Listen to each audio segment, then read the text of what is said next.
Assalamualaikum warahmatullahi wabarakatuh. Jumpa lagi bersama saya di channel Bonsai Gembong, tentunya di channel Belajar Bonsai Bersama.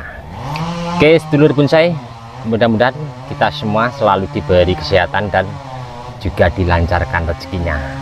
Mohon maaf ya teman-teman, agak sedikit berisik. Di tetangga sebelah ada orang yang lagi tebang kayu. Pada kesempatan kali ini saya mau update untuk proses tahap lanjutan untuk mengerjakan bahan bonsai waru. Pas banget dua bahan nanti yang saya mau kerjakan, ada satu di pas belakang saya ini, terus yang satu lagi jauh di sebelah sana. Untuk teman-teman penasaran awal saya mulai budidaya cangkok kemudian saya tanam di polybag, pernah saya update kalau tidak salah itu dulu pas musim penghujan ya. Saya nekat nanggung tanamnya, saya selesaikan. Kemudian beberapa bulan yang lalu pas saya lakukan pelepasan dari polybag, kemudian saya lakukan pecah batang, saya pindah ke lahan ground sini juga pernah saya update.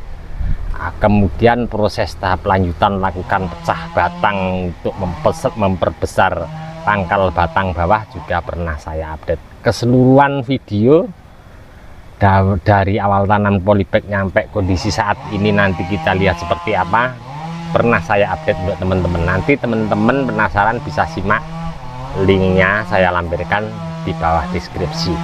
Oke, kali ini saya mau maksimalkan bahan dasar di bawah membuat karakter, dan kurang lebihnya nanti mungkin saya akan membuat alur untuk terusan tahap lanjutan. Memaksimalkan bahan dasar dulu sebelum nanti ke depan saya lakukan untuk penyetelan di atas. Tidak usah panjang lebar, satu bahan akan saya lakukan pengerjaan. Next kita langsung menuju ke bahannya ya, seperti apa.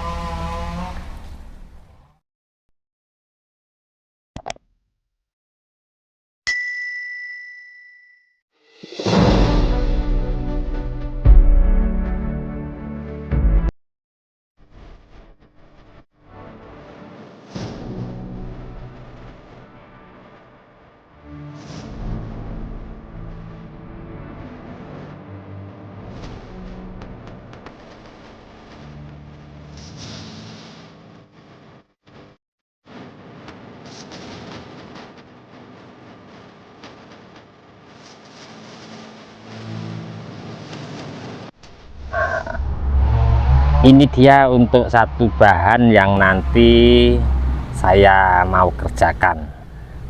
Jadi untuk teman-teman saya sarankan apabila mau mengerjakan bahan bonsai, proses membuat bahan dasar yang maksimal, usahakan kondisi di atas subur ya, tanpa terkena hama, karena akan mempercepat dimana kita berproses membuat bahan dasar di bawah. Kurang lebihnya teman-teman tadi kalau di video awal bisa perhatikan sampai kondisi seperti saat ini, berapa bulan lamanya teman-teman bisa hitung sendiri. Nah, di sini untuk pemilihan bahan dasar di awal saya budidaya cangkok, saya pemilihannya di paling ujung ya, di paling ujung pada indukan. Jadi untuk setel cabangnya nampak terlihat di sini. Kalau teman-teman bisa perhatikan ya, sudah ada konsep tentunya. Dalam arti konsep untuk cabang pertama, kedua, dan ke atasnya nanti kita pikir ke belakang. Tapi setidaknya kita mempunyai awalan yang sudah ada beberapa cabang yang siap nanti ke depan kita mau pakai. Seperti pada contoh ini, seandainya ya kita konsep nanti ke depannya sudah bahan dasarnya sudah jadi maksimal dan karakter kesan tuanya sudah dapat, bisa ini untuk cabang pertama, ini nanti untuk cabang kedua, bisa juga untuk terusan as mahkotanya kita cari titik tumbuh di sini untuk terusan ke atas, seandainya kita potong di sini. Ada opsi lagi untuk kedua, ini bisa pakai cabang pertama, kedua, ini untuk cabang yang ketiga, terus cari as terusan mahkota di sini. As dalam arti as ini nanti bisa kita gerakkan ke belakang atau ke depan, terus cari tumbuh titik tunas terusan ke atas lagi. Itu nanti ya Yang penting setidaknya kita sejak dini di awal kita proses mencari atau memilih bahan dasar yang mau kita cangkok dari indukan, kita sudah persiapkan sejak dini. Terlepas dari apa konsep yang ke depan bahan ini nanti mau jadi gaya formal atau informal, yang jelas ya ini ya, kedua gaya itu nanti ke depan untuk konsep bahan ini saya mau melakukan dimana membuat alur jalur mengikuti nanti ke depan konsep yang sepertinya sudah ada di angan-angan saya mau membuat pangkal ini menjadi lebih maksimal lagi dengan membuat alur pembagian akar yang tepat untuk cabang di atas. Nah, tapi nanti kita lihat ya, walaupun saat ini kita sudah konsep sedemikian rupa dengan jalur nutrisi yang tepat dari pembuatan alur dari beberapa akar di sini, tidak menutup kemungkinan nanti konsepnya juga bisa berubah untuk seperti yang sudah saya ceritakan di depan tadi, cabang pertama, kedua, cari terusan as mahkota di sini ataupun dari sini. Nah, bahkan untuk terlihat nampak kondisi saat ini akar muter seperti dokar. Ini cuman untuk menarik pembesaran pangkal batang. Nah, seperti di video saya sebelumnya pada bahan bonsai sancang ya, pernah saya jelaskan akar-akar yang saya pakai saat ini. Kalau ini akar-akar, beberapa akar ini oper, bisa bengkak besar, otomatis pangkal di area seputaran sini nanti bisa mengembang besar. Nah, di sini saya mau berproses lagi, membuat tahap lanjutan seperti yang sudah saya sampaikan di depan tadi, mencoba membuat melukai atau alur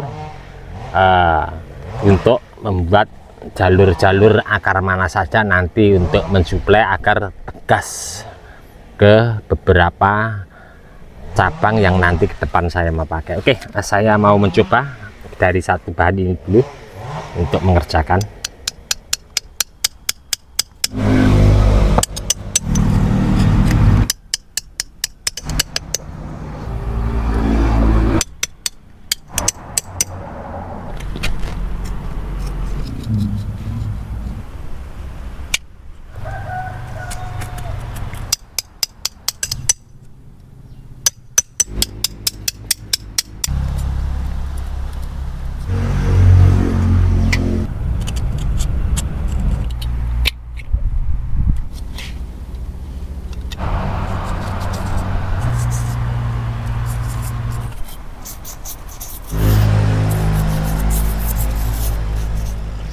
Di sini saya mencoba ada dua teknik untuk pembuatan alur.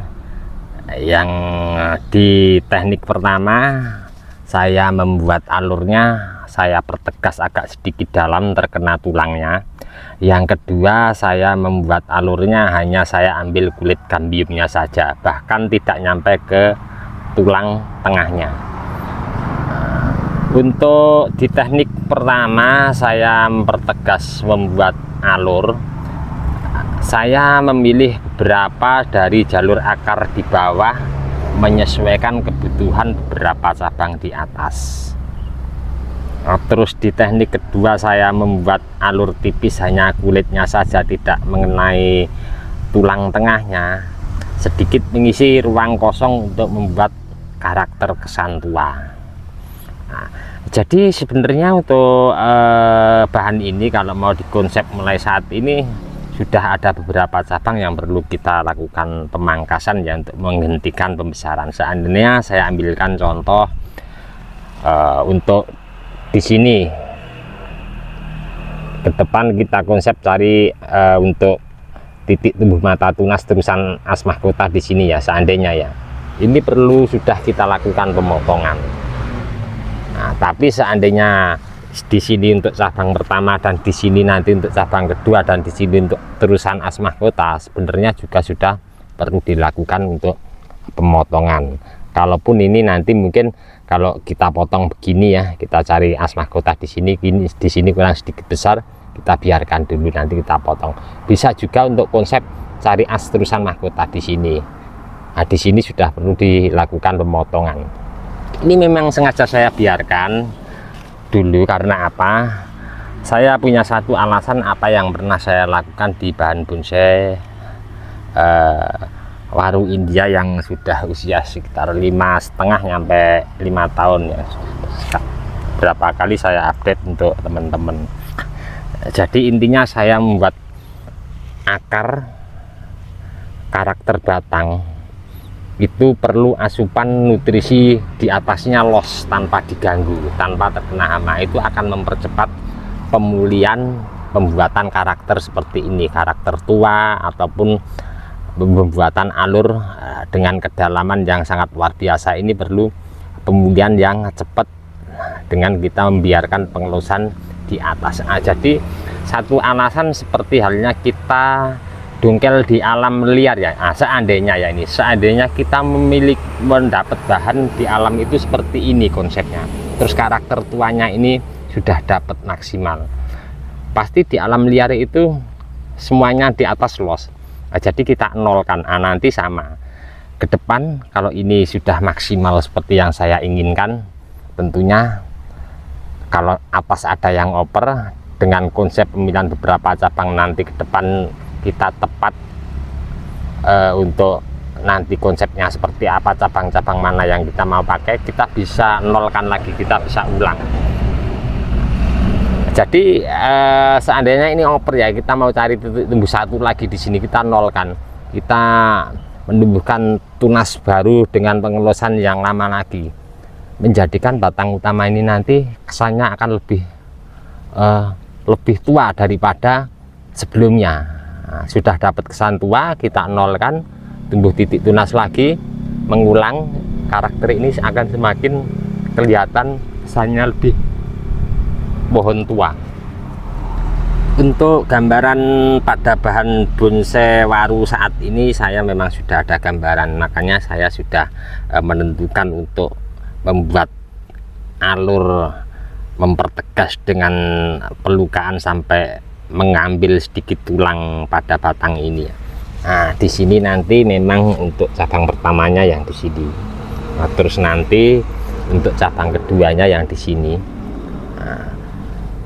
Tidak menutup kemungkinan nanti untuk terusan as mahkota saya pengen seputaran di area sini ada mata tunas, saya naikkan ke atas. Kalau ndak di sini cari ya area di sini cari mata tunas untuk terusan ke atas. Makanya untuk alur yang saya pertegas, kalau dari nampak sebelah sini saya kasih 3 ya, yang di sini untuk jalur ke sini seputaran akar ini. Nah, terus di sini saya pertegas lagi untuk jalur ke atas yang akar di sini. Nah, yang di sini saya pertegas juga untuk akar yang di area seputaran kiri ini, asupan ke sini, dan akar yang di sini untuk membantu nanti suplai ke atas seandainya saya cari mata tunas di sini. Jadi masih tentunya masih banyak opsi untuk bahan ini nanti ke depan seperti apa. Untuk pembuatan alurnya seperti di depan sudah saya sampaikan ya, ada di teknik kedua yang saya buat alur hanya kulitnya saja beberapa, mengisi ruang kosong sampai di akar. Ini cuman kulitnya saja yang saya ambil. Oke, untuk satu bahan sudah selesai saya kerjakan.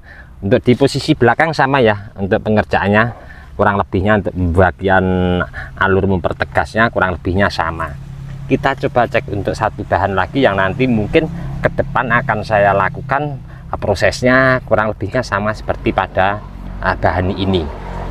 Untuk bahan dasarnya pun hampir-hampir mirip kembar ya, hampir mirip sama untuk bahannya. Ini ya untuk satu bahan lagi, seperti di awal tadi sudah saya sampaikan, untuk bahan dasarnya kurang lebihnya hampir-hampir mirip kembar ya, hampir sama ya. Memang ini untuk bahan dasar ini di depan tadi sudah saya sampaikan, untuk pemilihan bahan dasarnya ini paling los pucuk dari indukan, jadi bukan dari cabang begini ya, dari los pucuknya ke atas, paling atas. Nah, ini nanti akan saya kerjakan kurang lebihnya sama seperti yang sudah saya sampaikan ke teman-teman tadi. Coba kita cek untuk bahan ini dari sebelah sana untuk kondisinya seperti apa. Nah, ini untuk kondisi dari sebelah sini ya. Nah, ini kemarin sempat ada kegagalan, saya lakukan pecah akar yang di sini busuk ya. Jadi saya sikat, saya buang saja daripada nanti meremen naik ke atas ya. Ini nanti akan saya rapikan dulu, mungkin ini akan saya kasih pembuatan alur di area seputaran pinggir sini ya, biar nanti kambium kalau mengembang bisa jalan menutup ke rongga yang terbuka di sini sama akar yang dari sebelah sini. Akan sedikit saya lukai agak sedikit dalam.